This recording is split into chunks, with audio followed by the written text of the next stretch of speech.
नमस्कार दोस्तों, आप सभी का स्वागत है आपके अपने YouTube channel Nishant tricky maths पर। मैं निशांत शुक्ला आप सभी का स्वागत करता हूं। दोस्तों, आज हम परसेंटेज का पार्ट 4 लेकर उपस्थित हुए हैं।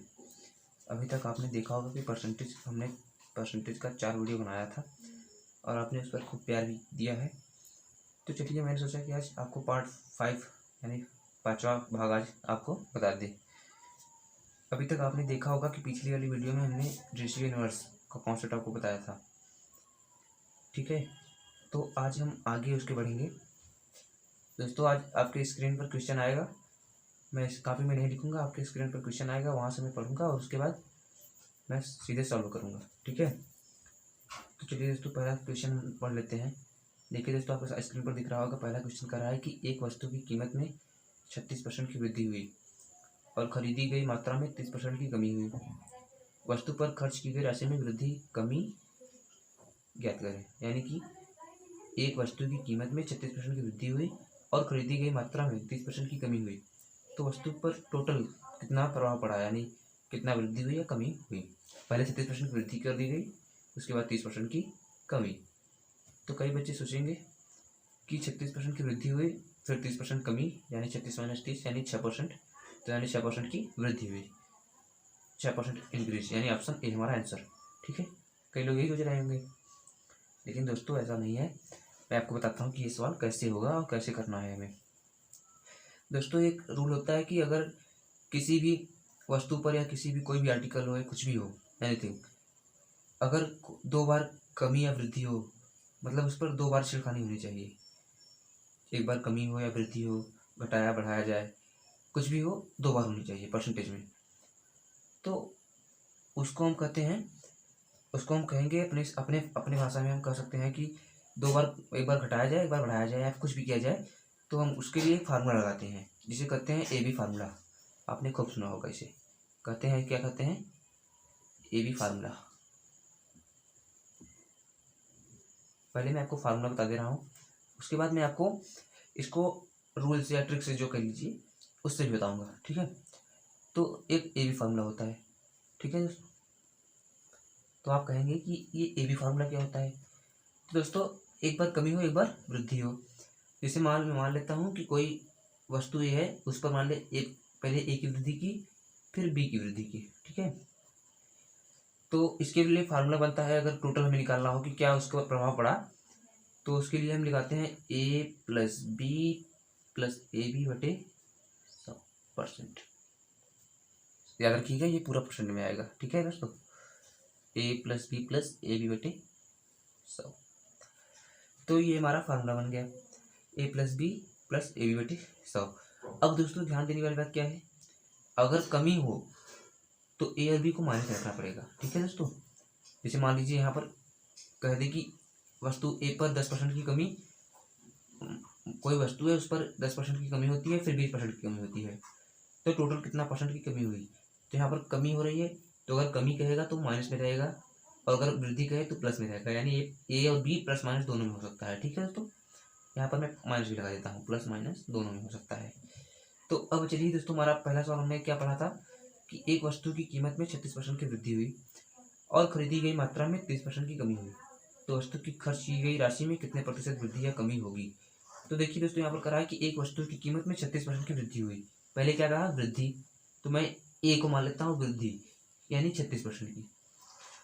दोस्तों अच्छा, आप बताइए कि यहाँ पर वृद्धि हुई, कमी, तो आप कहेंगे वृद्धि। तो वृद्धि के लिए यहाँ पर ए को प्लस रखना पड़ेगा। ठीक है, और फिर क्या कर रहा है, और खरीदी गई मात्रा में 30% की कमी हुई, फिर उसी में 30% की कमी भी हुई। तो मैं मान लेता हूँ बी, जो कि 30% की कमी है। क्या है? 30% की कमी। तो अब बताइए दोस्तों, इसे मैं प्लस में रखूँ कि माइनस में? तो आप कहेंगे कि माइनस में रखिए। क्यों? क्योंकि यहाँ पर खुद कहा है कि कमी। क्या कहा है? कमी में। तो कमी के लिए हमें लगाना पड़ेगा यहाँ पर माइनस। अब इस फार्मूला में रखिए और आपका आंसर आ जाएगा। कैसे आएगा देखिए, करा है, पहले करना है ए प्लस बी, तो ए यानी 36।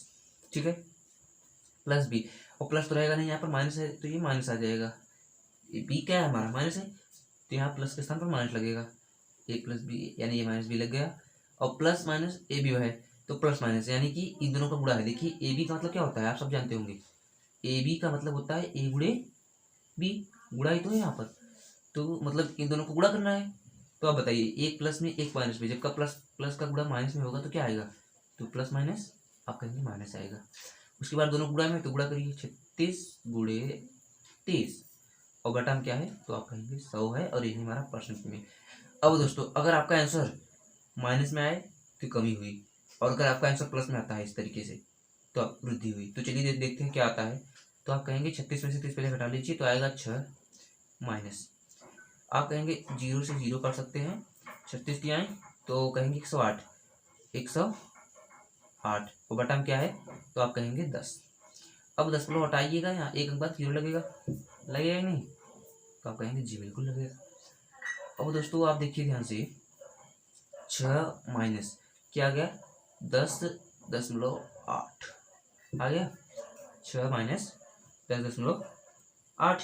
अब आप सोच रहे होंगे कि ये प्लस है, यहाँ पर प्लस है और ये माइनस में है, तो आप ये बताइए हमको पहले दोस्तों, ये प्लस माइनस क्या होगा, प्लस माइनस क्या होगा, तो आप कहेंगे कि प्लस माइनस तो माइनस होता है, तो यानी इसका आंसर माइनस में आएगा। और 10.8 में से अगर हम 6 को घटाएंगे तो 10 में से 6 गया 4.8 आ जाएगा, आ जाएगा नहीं, और परसेंट लगाए तो परसेंट में, ये सब पूरा परसेंट में आ रहा था तो परसेंट में भी अभी आ जाएगा, परसेंट आ गया। अब आप कहेंगे ये तो माइनस में आया हुआ है और ऑप्शन में माइनस दिया नहीं है। दोस्तों अगर माइनस में आए तो इसका अर्थ होगा कि 4.8 माइनस में आया, इसलिए परसेंट कमी हो गई, यानी डिक्रीज। और यही अगर प्लस में आता हमारा आंसर तो क्या होता है, तो आप कहते हैं वृद्धि, यानी इंक्रीज होता, लेकिन अभी तो माइनस में आया हुआ है तो कमी हुई। ठीक है, तो मैं उम्मीद करता हूँ आप फार्मूला की वजह से समझ गए होंगे। ये पहला सवाल था इसलिए मैंने बहुत ही आराम से, बहुत ही विस्तृत रूप से समझाया, और बाकी के सवालों में इतना लेट नहीं लगेगा।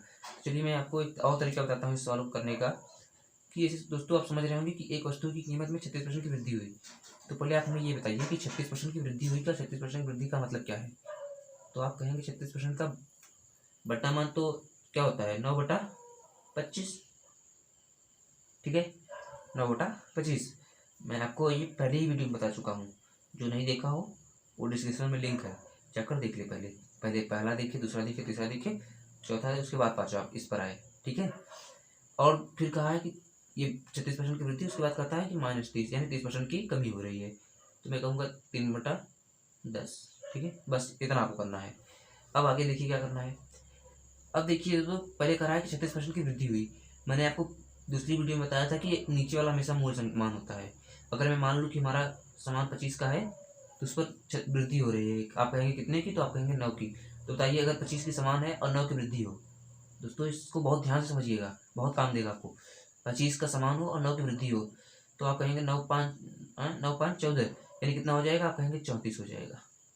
सामान पहले 25 थी, अब 34 हो गई। उसके बाद मल्टीप्लाई लगाना है आपको, उसके बाद यहीं पे यही क्रिया दोबारा करिए। तो 10 हमारा मूल है, मतलब मूल संख्या यही है, मूल जो भी समझिए यही है। फिर 10 है, उसमें क्या हो रहा है, तो आप कहेंगे माइनस यानी कमी हो रही है। तो 10 था, कमी होगी कितनी की, 3 की, कितना हो गया होगा, तो आप कहेंगे 7 हो गया। ठीक है, अब आप इसको काट सकते हैं, तो आप इसे काटेंगे, 2 से कट रहा है, 2×5 10, 17×2 34, तो ये आ गया 25×5 125, 17×7 119। ठीक है दोस्तों, तो आप कहेंगे देखिए पहले सामान 125 थी, अब हो गई कितना, 119 टोटल। टोटल मिला के देखिए, ये पहले का ये का गुणा कर दिया, टोटल आ गया।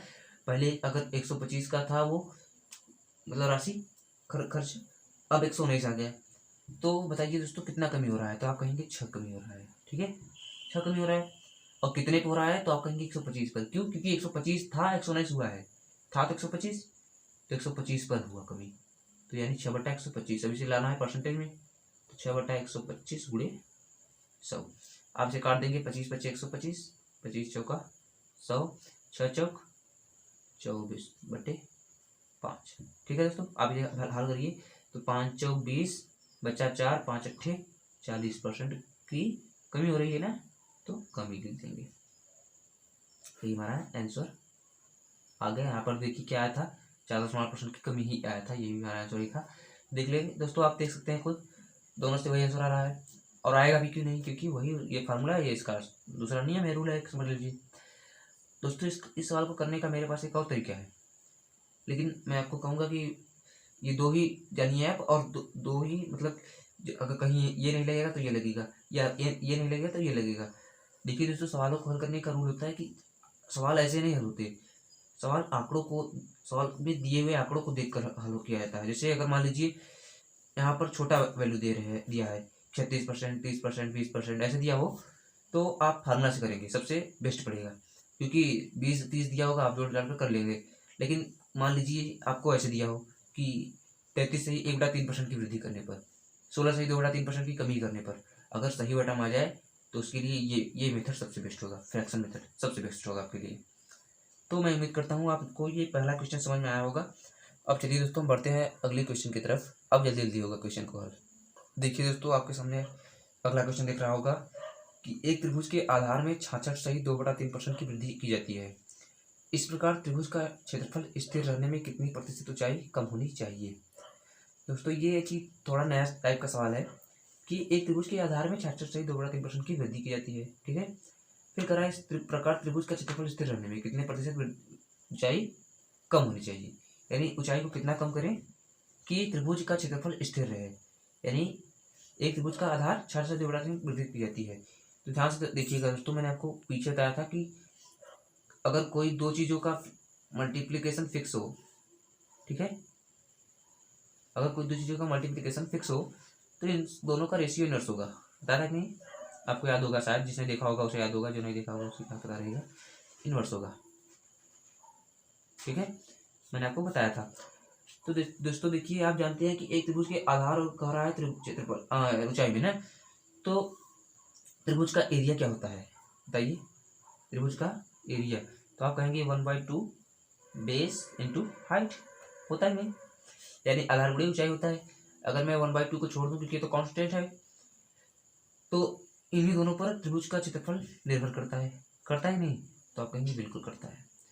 अब कह रहा है एक त्रिभुज के आधार में, एक त्रिभुज के आधार में 66 सही 2/3% की वृद्धि की जाती है। आधार मतलब बेस में, ठीक है, बेस इंटू हाइट एरिया होता है। एरिया को हमें फिक्स करना है, इसको फिक्स करना है।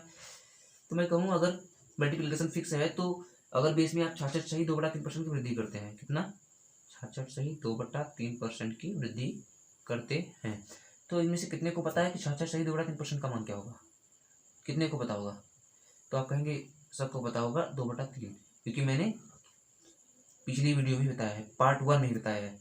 हाँ, और किसको नहीं पता होगा, उसे नहीं पता होगा जो मेरा पहला दूसरा तीसरा वीडियो नहीं देखा होगा।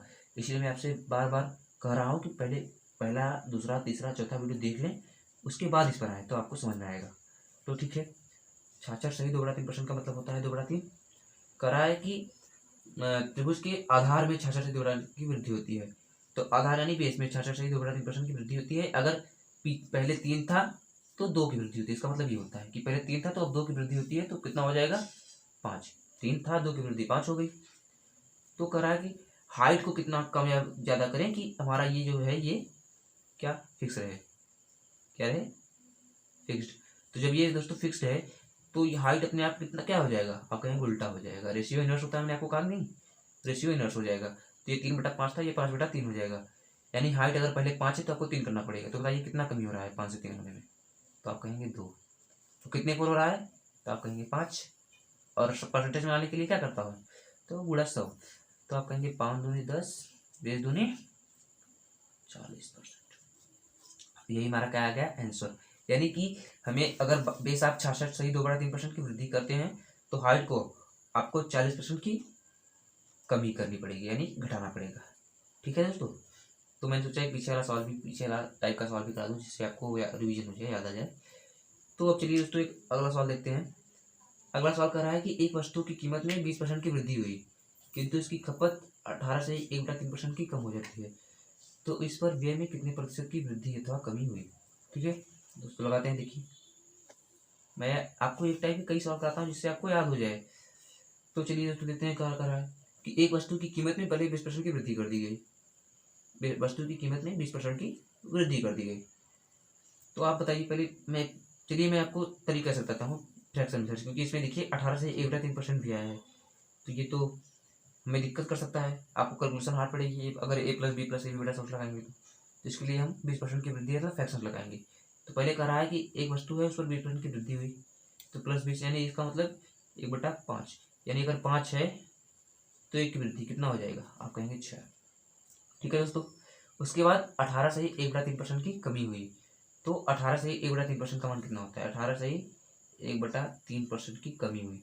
अब दोस्तों कई लोगों को ये नहीं समझ में आ रहा होगा कैसे निकाल रहे हैं, तो दोस्तों देखिए ध्यान से, पहले अगर मान लीजिए इसको निकालना है तो क्या होता है, तो 18 3 54 और 1 55/3 हो जाएगा, और परसेंटेज के लिए बटा में 1/100 होता है। ठीक है, तो यहाँ से अगर आप काटेंगे तो 5 गुना 5, 5 गुना 5, 5 20 25 100, यानी 11/60 कितना आ जाएगा, 11/60 इसका मान। तो यानी अगर पहले 60 है तो आप 11 की कमी कर रहे हैं ना, कमी कर रहे हैं, यहाँ पर माइनस कहा हुआ है, तो जब कमी कर रहे हैं तो बताइए 60 था, 11 कमी करेंगे तो आप कितना हो जाएगा, आप कहेंगे 49 हो जाएगा, ये तो हाँ दोस्तों 49 हो जाएगा। ठीक है, तो अब बताइए 6 दहा में 60 कट रहा है नहीं, तो आप काट लीजिए और उसके बाद हल करिए, 10 बचे 50 और 49 से करना 49, यानी पहले वस्तु अगर 50 था तो अब 49 हो जाता है इतना कुल करने के बाद। तो बताइए कितने कमी हो रही है, आप कहेंगे 1 की कमी हो रही है, कितने पर हो रही है, 50 पे, और लाना है हमें परसेंटेज में, तो गुणा 100, 50 दूनी 100, यानी आप कहेंगे 2% की कमी हुई। ठीक है दोस्तों, तो ये हमारा आंसर आ गया। अब देखिए दोस्तों, यहाँ पर हमने फ्रैक्शन लगा दिया, कितना आसानी से आंसर आ गया। लेकिन अगर यही आप खुद से लगाइएगा और किस मेथड से लगाइएगा तो बताता हूँ मैं आपको, आप लगाइएगा AB मेथड से, उसके बाद आपको पता चलेगा कितना हार्ड हमारा कैलकुलेशन पड़ता है। ठीक है दोस्तों, तो इसलिए मैं कहता हूँ कई बार हमें सवालों को ना आंकड़ों के हिसाब से करना पड़ेगा। अगर आंकड़े कठिन दिए हुए हैं तो उसमें फ्रैक्शन लगाइए या ट्रिक लगाइए, और अगर सिंपल दिया हुआ है तो फार्मूला रखकर निकाल लीजिए। तो चलिए दोस्तों एक सवाल और लेते हैं। अगला सवाल आपको दिख रहा होगा कि कह रहा है कि बशीर का कार्य समय प्रतिदिन 15% बढ़ गया और उसका वेतन प्रति घंटे 20% तक बढ़ गया, तो उसकी दैनिक आय कितने प्रतिशत तक बढ़ी। यानी देखिए एक ही वस्तु है, क्या है, वेतन, और उस पर कितने बार वृद्धि हो रही है, तो आप कहेंगे 2 बार। बशीर का वेतन कितना है, एक है, एक वेतन है, उसको मिलता है कुछ, उस पर प्रतिदिन समय कार्य समय प्रतिदिन 15% बढ़ा, और उसका वेतन प्रति घंटे 20% तक बढ़ गया, 2 बार बढ़ा ना, 2 बार बढ़ा, एक बार 15%, एक बार 20%, तो एक ही चीज पर 2 बार कार्य हुआ नहीं, तो आप कहेंगे बिल्कुल हुआ। तो इसके लिए हम क्या लगाएंगे, या AB फार्मूला लगाइए या फ्रैक्शन मेथड लगाइए। तो दोस्तों आप देख रहे होंगे कि इसमें देखिए कितना सरल सरल वैल्यू दिया हुआ है, 15%, 20%, कितना सरल है। तो इसके लिए फार्मूला लगा दीजिए सीधा सीधा, क्या लगाएंगे, A + B + AB बटा 100, A + B + AB बटा 100%। कैसे रखेंगे, कुछ भी आगे पीछे रखिए, कुछ भी आंसर आ जाएगा। पहले 15 दिया हुआ है, फिर 20 + 15 × 20 बटे 100। अब देखिए 20 × 5 = 100, 5 × 15, तो कितना होगा, 20 × 10 = 30, 5 × 35, 37 × 33 38%, उत्तर आ गया। कितना उत्तर है, 38%। तो आप देख रहे होंगे दोस्तों, अगर आंकड़े हमारा बहुत ही अच्छे हैं या 20%, 30%, तो आप इस फॉर्मूला लगाइएगा, देखिए इतने में आंसर आ गया। और इसी को आप फ्रैक्शन से करेंगे तो भी आंसर आएगा। तो कहिए तो मैं कर दिखा दूँ, देखिए पहले करा है 15% की वृद्धि हुई, तो +15%, यानी आप कहेंगे 3/20। ठीक है, तो यानी अगर 20 था तो 3 की वृद्धि हुई, कितना हुआ, 23 गुणे, फिर कह रहा है कि कितनी वृद्धि हुई, 20% की तक बड़ी वृद्धि हुई, तो 20% मतलब 1/5, यानी पहले 5 था तो कितना हो गया, तो आप कहेंगे 6। तो देखिए दोस्तों, अब आप कहेंगे 20 × 5 = 100 और 23 × 7 = 138। ठीक है दोस्तों, तो आप बताइए पहले 100 था, अब 138 हो गया, कितना वृद्धि हुआ, 38%। क्यों, क्योंकि 100 पे अगर वृद्धि हो या कमी हो तो वो उतना ही रहेगा। तो 100 पे 138 हुआ, यानी 38 की वृद्धि हुई, तो 38 की वृद्धि 100 पर हुई, इसलिए 38% हो गया। परसेंट का मतलब ही होता है ना 100, तो हो गया। देखिए दोस्तों इससे भी सरल पड़ेगा, लेकिन अब आपको दोनों मैंने नियम बताइए, आपको जिससे अच्छा लगे उससे लगाइए। और दोस्तों एक सवाल और लेते हैं इसी पर। दोस्तों आपको दिख रहा होगा अगला सवाल क्या है हमारा। अगला सवाल हमने लिया है कि देखिए कह रहा है कि डीजल की कीमत में 26% की वृद्धि हुई। ठीक है, डीजल की कीमत थी, उसमें 36% की वृद्धि हुई। एक व्यक्ति केवल 15% तक अपना खर्च बढ़ाना चाहता है, किस प्रतिशत तक, 1.1 तक सही, उसे अपनी खपत में कमी करनी चाहिए। ठीक है दोस्तों, क्या सवाल है, कह रहा है कि डीजल की कीमत 36% की वृद्धि हो गई, पहले डीजल की कीमत में 36% की वृद्धि हो गई, फिर एक व्यक्ति केवल 15% तक अपना खर्चा बढ़ाना चाहता है, और किस दशमलव स्थान तक, मतलब 1 दशमलव तक बताना है आपको, उसे अपनी खपत कितनी कम करनी चाहिए। ठीक है, तो दोस्तों इसमें दिया हुआ है कि 26% की वृद्धि हुई, डीजल की कीमत 26% की वृद्धि हो चुकी है। दोस्तों देखिए पहले ही वृद्धि हो चुकी है, कितना 26% की वृद्धि हो चुकी है, ठीक है।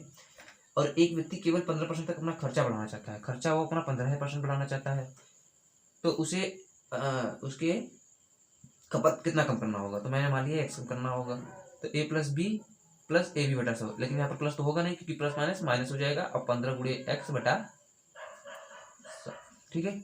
आप काटेंगे 5 या 15, 20 पंचे 100। अब दोस्तों क्या होगा, 26 ये प्लस 15 इधर आ जाएगा माइनस 15 बराबर ये माइनस एक्स माइनस 3x, तो इसका गुणा अगर इसमें कर दें हम एक मानकर, तो आप कहेंगे कि ये तो 20 एकम 20 माइनस 20x माइनस 3x बटा 20 हो जाएगा, तो बिल्कुल हो जाएगा। अब 6 में से 5 गया 1, 2 में से गया 1, 11 20 3 23 माइनस 23x बटा 20, तो आप यहाँ से गुणा करेंगे तो 11 दूना 22 222 बटा 23 बराबर x, वो भी माइनस में, तो माइनस में क्यों आ रहा है, क्योंकि कमी होगा, खुद ही सॉल्व कहा है, तो 222 बटा 23 है, इसको हल करने के आंसर आएगा। तो दोस्तों कैसे हल करें, तो अगर दोस्तों मान लीजिए यहाँ पर ये 220 है, 10 कम है हमसे, ठीक है। अगर मैं ये 230 होता, अगर मान लिया जाए कि 230 होता तो कितना बढ़ जाता, तो आप कहेंगे 23 धामा 230, यानी कि टोटल 10 बढ़ जाता, लेकिन मैंने कितना कम लिया हुआ है, 10 कम लिया है, यानी कुछ कम लिया हुआ है, तो 10 से कुछ कम आंसर आएगा, 10 से कुछ कम आपको आंसर दिख रहा होगा, कौन सा है 9.5%। तो दोस्तों